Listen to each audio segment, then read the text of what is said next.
Bienvenue pour une nouvelle théorie sur Boruto. Vous l'aurez peut-être remarqué, mais jusqu'à présent, mes théories portent plutôt sur des événements passés ou à des mécanismes assez généraux de l'univers. Le Rinne Sharingan, les arbres divins, le duo mystère, etc. Je m'autorise à faire des prévisions plutôt lors des previews, mais aujourd'hui, c'est différent. Car lors du montage de la partie 2 de mon résumé, que je vous invite vraiment à aller voir, j'ai beaucoup bossé dessus et si je me fie à vos retours, ça en vaut le détour, un détail m'a à nouveau frappé. Un détail qui m'a fait conclure que dans les prochains chapitres, à la fin de son affrontement contre Naruto, Ishiki va mourir.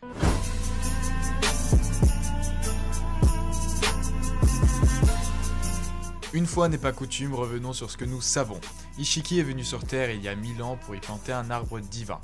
Pour ça, il lui suffisait de donner Kaguya, sa collègue, en chair à pâté à Jubi. Quelle surprise qu'elle se soit rebellée. Je déconne, c'est forcément pour d'autres raisons qu'elle a trahi puisqu'elle peut survivre au sacrifice en implantant un kama sur une personne à travers laquelle elle ressuscitera. Cependant, ce processus nécessite énormément d'énergie. C'est pour cette raison que Ishiki, littéralement coupé en deux, n'a pas pu poser cette marque sur quelqu'un. Il survivra tout de même en se rapetissant et en parasitant l'organisme d'un moine qui passait par là, Jigen. Il finit par prendre le contrôle de son esprit et lui poser le kama dessus une fois qu'il eut assez d'énergie. Mais comme si ça suffisait pas que poser la marque soit énergivore, il fallait en plus de cela que le réceptacle ait de l'importance. Ishiki ne peut pas se permettre de ressusciter à travers Jigen au risque que son corps ne supporte pas la nouvelle puissance qu'il habite. Ainsi, on imagine qu'il erra 1000 ans dans ce corps jusqu'à tomber sur le scientifique Amado. Ils achetèrent des enfants à leurs parents défavorisés en l'échange de grosses sommes. Ils les sauvèrent de la misère et firent de formidables parents adoptifs. Je déconne, ils les ont tous tués. Enfin presque. Jigen a tenté de transmettre son kama sur les enfants qui trouvèrent tous la mort, à l'exception d'un jeune garçon, Kawaki. Enfin, on sait qu'il y a un deuxième qui est pas encore mort, sauf qu'on ne sait pas ce qu'il est devenu. Maintenant que Ishiki a trouvé un réceptacle parfait, il va pouvoir exécuter son plan. C'est-à-dire se faire dévorer par Jubi et ressusciter dans son nouveau corps. Mais les bonnes nouvelles ne s'arrêtent pas là. Boruto porte maintenant le kama de Momoshiki et Jigen n'a même plus à se sacrifier et se contentera de jeter Boruto dans la gueule du monstre et mission accomplie. Mais si tout se passe si bien, pourquoi je dis que Ishiki va mourir dans les prochains chapitres? Parce que j'ai oublié un détail qui n'est pas des moindres, Amado. Celui-ci était en fait une taupe qui a gagné sa confiance auprès de l'Otsutsuki afin de le nuire définitivement.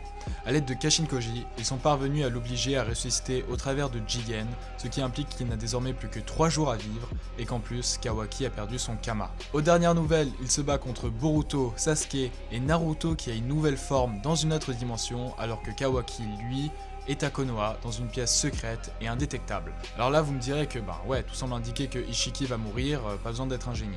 Sauf que, dans le futur, Kawaki aura à nouveau le kama. Donc on en déduit que Ishiki va vivre assez longtemps pour poser à nouveau sa marque sur Kawaki. Certains essaieront de me dire « Oui, mais c'est peut-être un autre Otsutsuki qui va débarquer et poser son kama sur Kawaki. » Mais non. Les marques qu'aura Kawaki dans le futur sont les mêmes que celles qu'il avait lorsqu'il était réceptacle d'Ishiki. On comprend ainsi que les formes varient selon l'Otsutsuki. Celles de Momoshiki sont plutôt perpendiculaires à l'œil, alors que celles de Ishiki viennent plutôt latéralement. Certains me diront « Oui, mais on peut imaginer que les motifs varient selon le réceptacle et non l'hôte. Ainsi, peu importe l'Otsutsuki qui pose son kama sur Kawaki, ces motifs resteront les mêmes. » C'est ce que j'ai longtemps cru, mais rappelez-vous, lorsque Jigen a transmis son kama aux enfants, ils avaient les mêmes motifs que Kawaki. Elles dépendent donc bel et bien de l'Otsutsuki et non du réceptacle. Conclusion, Ishiki va vivre assez longtemps pour poser à nouveau son kama sur Kawaki. À moins que... Vous avez pas remarqué un truc bizarre? J'ai dit que les enfants à qui Jigen transmettait le kama avaient les mêmes marques. Mais vous avez vu Jigen? Lui aussi est réceptacle d'Ishiki et a des motifs totalement différents. On a dû passer à côté de quelque chose, d'un détail. Jigen a reçu le kama parce que Ishiki lui a posé dessus, mais ce n'est pas Ishiki qui a posé le kama sur Kawaki, c'est Jigen. Éclaircissons tout ça parce que c'est un peu confus. Selon moi, les motifs des marques du kama varient toujours selon l'Otsutsuki. Ainsi, ça, c'est les marques que t'as lorsque t'es le réceptacle de Momoshiki, et ça, c'est les marques que t'as lorsque t'es le réceptacle d'Ishiki, et ça, peu importe qui tu es. Mais je pense qu'il y a un cas particulier où le kama peut prendre une autre forme. Lorsque c'est un réceptacle qui transmet son kama, et non l'Otsutsuki lui-même. Pour ceux qui auront remarqué que le Kama de Jigen est placé sur le menton, à contrario de Kawaki et de Boruto, je pense que ça ne fait aucune différence. Ishiki était dans le crâne de Jigen alors qu'il lui a posé le Kama. Je pense qu'il y a plusieurs points sur le corps où se forment les Kamas, et que l'un d'eux est le menton et les paumes de main. Momoshiki n'a pas directement touché la paume de main de Boruto, il l'a touché au niveau du poignet et le Kama s'est formé sur sa paume de main. Donc Kama sur le menton, sur la paume de main, où vous voulez, ça ne change rien. On peut en déduire qu'un Otsutsuki qui n'est pas totalement ressuscité à travers son réceptacle peut poser à nouveau le Kama sur Kawaki sans que ses motifs ne varient. Est-ce qu'on connaît quelqu'un avec le Kama? Vous êtes défuté, il s'agit bien sûr de Boruto. Pourquoi ferait-il une chose pareille? Déjà, on sait que le Kama manque à Kawaki, donc il se pourrait qu'il le réclame lui-même à Boruto. Je pense que malgré ça, il refuserait. Mais il y a une autre raison pour laquelle Boruto succomberait. S'il ne transmet pas son Kama à Kawaki, Boruto mourra. Je m'explique. On sait que lorsque Boruto et Kawaki se sont rencontrés, leur Kama est entré en résonance. Ça veut dire que lorsque l'un active son Kama, le Kama de l'autre s'active automatiquement. Mais ça veut aussi dire que le dégel du Kama se fait de plus en plus vite, ce qui aboutit à une incohérence. Kawaki a le Kama depuis des années. Il rencontre Boruto qui vient de l'obtenir et leurs deux Kamas se mettent à se développer plus vite. Sauf qu'on apprend que l'Otsutsukification du fils du 7ème Hokage est bientôt achevée alors que celle de Kawaki ne l'est toujours pas. C'est pas logique, hein. Comment le Kama de Boruto peut rattraper en quelques mois le Kama de Kawaki qui le possède depuis des années, sachant que les deux se développent à peu près à la même vitesse?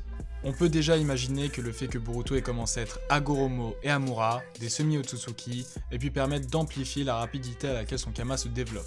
Probablement, mais par ailleurs, on sait que Boruto est le seul réceptacle de Momoshiki, alors que Ishiki, lui, avait posé 2 Kamas. Il est logique de conclure que plus un Otsutsuki pose 2 Kamas, plus lent sera leur dégel. Or, Boruto ne s'est toujours pas transformé en Momoshiki dans le futur, et est donc parvenu à maîtriser sa marque, ou tout du moins, la ralentir. De plus, dans cette scène du futur, leurs Kamas ne sont plus en résonance. Lorsque l'un l'active, l'autre ne s'active pas forcément. Une des justifications serait qu'ils aient le même Kama. Donc Boruto a tout intérêt à transmettre son Kama à son frère spirituel afin de survivre. Ainsi, Ishiki est libéré de toute contrainte scénaristique et pourra mourir sans que cela soit incohérent avec le Flash Power. À la surprise générale, Ishiki va mourir dans les prochains chapitres.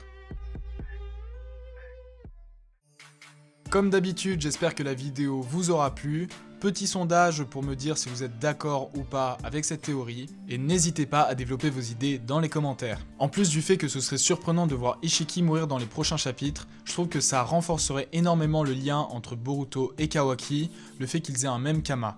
Et enfin, j'avais déjà dit dans ma preview, mais si Naruto est prêt à se sacrifier, ça ne peut pas ne pas avoir de conséquences, et donc selon moi, ce serait très probable que ces conséquences soient la mort d'Ishiki. Si Naruto venait à mourir, sa mort ne peut pas être vaine, et parvenir à tuer Ishiki serait en plus l'un des plus beaux sacrifices qu'on pourrait imaginer pour Naruto. C'est tout pour aujourd'hui, c'était une petite théorie qui m'était venue donc pendant le montage du résumé de la partie 2, que je vous invite à nouveau à aller voir, ça me ferait extrêmement plaisir parce que franchement jusqu'à présent les retours que j'ai eu dessus étaient vraiment très bons.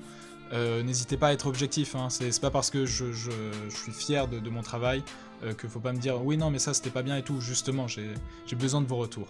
En attendant, je vous dis à bientôt pour une prochaine théorie.